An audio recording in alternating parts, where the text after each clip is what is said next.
2014 Fiat, collision damage, going to do a recovery, and I thought this might make a good video because we're going to see if we're going to pull oil out of this compressor because of the location of the compressor.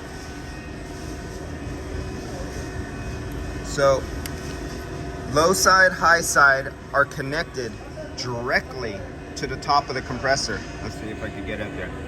Okay, if you see that low side, that's on the line, but that's going directly into the port of the compressor. There's, if you can see and make out the clutch and the pulley and the belt. And there's the high side, goes directly to the port. So what I'm going to do is do a recovery and see if the oil comes there. Let me do this. I'm doing this one-handed because of course the camera's in my hand.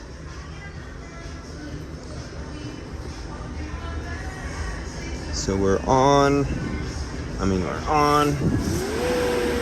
pulling. So right now I have nothing because this is not engaged to the port. So I'm gonna put the camera, let's see if I can get good focus here. I'm gonna put the camera right here so we could watch the refrigerant come out here and see if we get vapor or if we get any liquid. So I'm starting to twist down to close the valve. There we go, something's coming. And as you see, we're 19 PSI because the pump is on. There's refrigerant in there. It looks like on this situation, on this compressor, no liquid is coming out. We got a good one.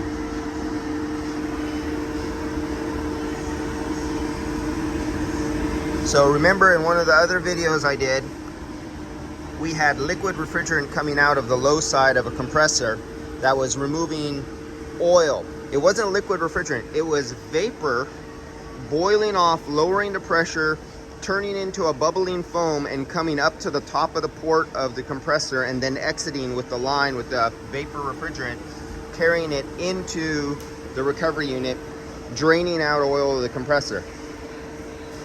On this particular year, make, model vehicle, while I'm performing this recovery, under these ambient temperatures, these conditions, at this point, it is not bringing out oil of this compressor. That doesn't mean that there could be another condition. Where are we? Our temperature, ambient, outdoor bulb pressure temperature right now.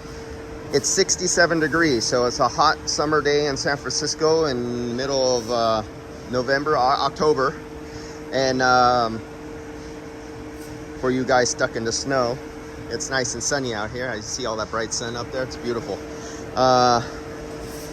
Under these conditions, there is no oil. Now, let's say this is summertime and we're in Arizona and it's 110 degrees outside. The same work has to be done. So now the refrigerant pressure would be about 110 PSI or a little bit above. And you would do a rapid fall of pressure by hooking it up to your recovery machine.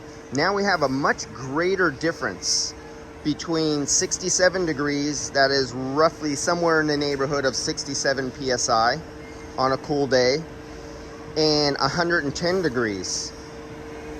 So on a very hot day, you might do the exact same thing I'm doing here, but pull out refrigerant oil where you wouldn't do it on a day like today.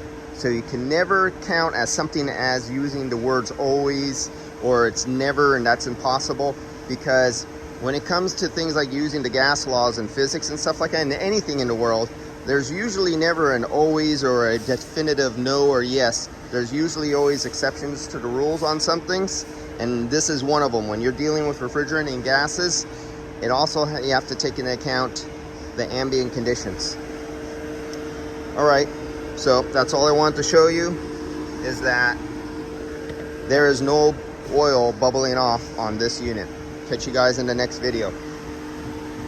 Kind of looks like my car after it got hit last week, all smashed in. Other than my hood was tweaked more. All right, see you guys.